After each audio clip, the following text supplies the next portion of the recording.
చిత్తూరు నియోజకవర్గంలో చెరువు మట్టి తరలిస్తున్న మాఫియా ఆగడాలు రోజురోజుకు పెరుగుతున్నాయి. కొంతకాలంగా చిత్తూరు పట్టణ నడిబొడ్డున కట్టుమంచి చెరువులో నుంచి మట్టిని తోడేస్తూ జేబులు నింపుకుంటున్నారు. కూటమి ప్రభుత్వం ఏర్పడినప్పటి నుండి చిత్తూరు నియోజకవర్గంలో కూటమి నేతల కనుసైగల్లో చెరువు మట్టిని తోడేస్తున్నారని స్థానికులు చర్చించుకుంటున్నారు. అయితే ఇప్పుడు ఆ మట్టి మాఫియా కల్లు కజూర్ చెరువుపై పడ్డాయని, ఎలాంటి అనుమతులు లేకుండా ఇష్టానుసారంగా మట్టిని తరలించి సొమ్ము చేసుకుంటున్నారని స్థానికులు అంటున్నారు. ఇంత జరుగుతున్న చిత్తూరు కలెక్టర్, ఇరిగేషన్ శాఖ అధికారులు, మున్సిపాలిటీ అధికారులు కేవలం ప్రేక్షక పాత్ర పోషిస్తున్నారని ఆరోపిస్తున్నారు. ఇప్పటికైనా అధికారులు స్పందించి కూటమి నాయకుల అండతో మట్టిని తోడేస్తున్న మాఫియా ఆట కట్టించాలని, చెరువులను రక్షించాలని ప్రజలు డిమాండ్ చేస్తున్నారు. చిత్తూరు నియోజకవర్గంలో చెరువు మట్టి తరలిస్తున్న మాఫియా ఆగడాలు రోజురోజుకు పెరుగుతున్నాయి. కొంతకాలంగా చిత్తూరు పట్టణ నడిబొడ్డున కట్టుమంచి చెరువులో నుంచి మట్టిని తోడేస్తూ జేబులు నింపుకుంటున్నారు. కూటమి ప్రభుత్వం ఏర్పడినప్పటి నుండి చిత్తూరు నియోజకవర్గంలో కూటమి నేతల కనసైగల్లో చెరువు మట్టిని తోడేస్తున్నారని స్థానికులు చర్చించుకుంటున్నారు. ఇక ఇదే అంశంపై మరింత సమాచారాన్ని మా రీజనల్ కోఆర్డినేటర్ సుధీర్ అందిస్తారు. చెప్పండి సుధీర్, అప్డేట్స్ ఏంటి?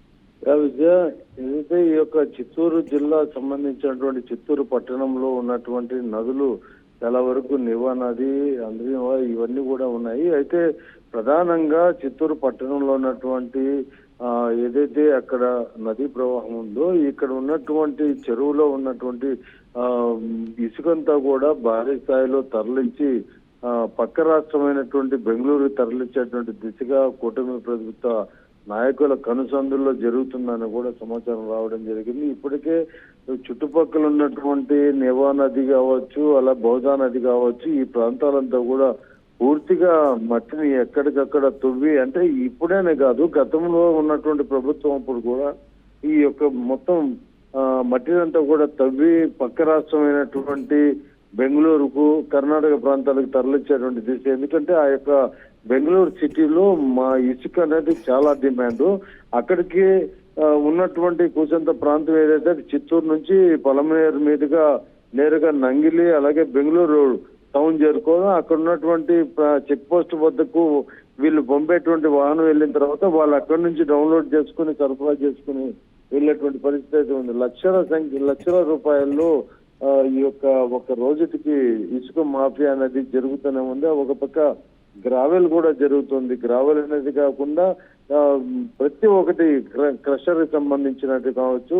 ప్రస్తుతం ఈ యొక్క బెంగళూరు అంతా కూడా రోబో శాండ్ యూజ్ చేసేటువంటి పరిస్థితుల్లో స్వచ్ఛమైనటువంటి ఇసుక దొరకలేనటువంటి డబ్బులు ఎంత ఉన్నా కూడా కొనుగోలు చేస్తామని ఉన్నటువంటి నిర్వాహకులు ఎవరైతే ఈ యొక్క ఇంటి నిర్మాణం చేపట్టాలనుకుంటారో వాళ్ళు ఎంత డబ్బులు పెట్టడానికైనా కూడా సిద్ధంగా బెంగళూరు సిటీలో ఉన్నప్పటికీ వాళ్ళకి ఇక్కడ నుంచి సప్లై చేసేటువంటి తరుణంలో గతంలో నుంచి కూడా ఈ యొక్క ఇసుక మాఫియా అనేది ఈ యొక్క కొనసాగుతూనే ఉంది. అయితే ప్రస్తుతం కూటమి ప్రభుత్వం సంబంధించినటువంటి నాయకులు కూడా దీంట్లో కొంతమంది హస్తం ఉందనేటువంటి విషయం కూడా తెలిసింది. రోజు రోజుకి ఈ యొక్క తీవ్రమైనప్పటికీ అటు జిల్లా కలెక్టర్ ప్రధాన కార్యాలయం ఉన్నటువంటి జిల్లా కలెక్టర్ కార్యాలయం అక్కడే, జిల్లా కలెక్టరు, జిల్లా ఎస్పీ కార్యాలయం కూడా ఉన్నటువంటి చిత్తూరు టౌన్ నుంచి ఇవన్నీ పోవడము గమనార్హం.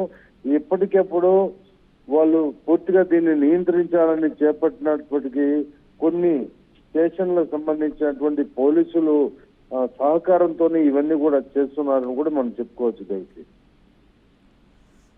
అయితే సుధీర్, ఇంత జరుగుతున్న చిత్తూరు కలెక్టర్ గాని, ఇరిగేషన్ శాఖ అధికారులు గాని, అలాగే మున్సిపాలిటీ అధికారులు గాని చూసి చూడనట్టు ఎందుకు వ్యవహరిస్తున్నారంటారు? అంటే వాళ్ళు ఉన్నటువంటి అఫీషియల్స్ ఏదైతే కలెక్టర్ గారు కావచ్చు, ఇరిగేషన్ డిపార్ట్మెంట్ డిఈ కావచ్చు, వీళ్ళు ఎప్పటికప్పుడు కట్టుదిట్టం చేసి వస్తున్నట్టు ఇటువంటి అక్రమాలు జరిగినప్పుడు దీన్ని ఖచ్చితంగా వాహనాలను సీజ్ చేయమనేటువంటి ఆర్డర్ ఇచ్చినప్పటికీ రాత్రిపూట జర్నీ చేసేటువంటి వాహనాలను ఎవరైతే కొంతమంది ధనానికి ఆశించేటువంటి పోలీస్ అధికారులు ఉన్నారో వాళ్ళకి సంబంధించినటువంటి వ్యక్తులు ఈ యొక్క వాహనాలన్నీ కూడా పంపించడము, ఇక్కడ నుంచి బెంగళూరు తరలించేటువంటి దిశగా వాళ్ళ ప్రమేయం లేకుండా చేసేటువంటి పరిస్థితి లేదు. ఎందుకంటే ప్రతి ఒక్క ప్లేస్ లో పోలీసులకి ఇన్ఫర్మేషన్లు ఉంటాయి, ఇన్ఫార్మర్లు ఉంటారు. వాళ్ళు ఇచ్చినటువంటి ఇన్ఫర్మేషన్ ప్రకారం తీసుకున్నప్పటికీ ఈ రోజు ఇస్తే ఒక రోజుకి పదుల సంఖ్యలో వాహనాలను నిలబెట్టి అటు కలెక్టర్ ఆఫీస్ దగ్గర, ఇటు ఇరిగేషన్ దగ్గర, ఇటు పోలీస్ స్టేషన్ దగ్గర సీజ్ చేసి మరీ నిలబెట్టాల్సినటువంటి పరిస్థితి అయితే ఉంటుంది. ప్రస్తుతం ఇవి గతంలో నుంచి వైసీపీ హయాంలో నుంచి కొనసాగుతున్నటువంటి రవాణా, అక్రమ రవాణా అని కూడా మనం చెప్పుకోవచ్చు. Right, thank you for the update Sudheer.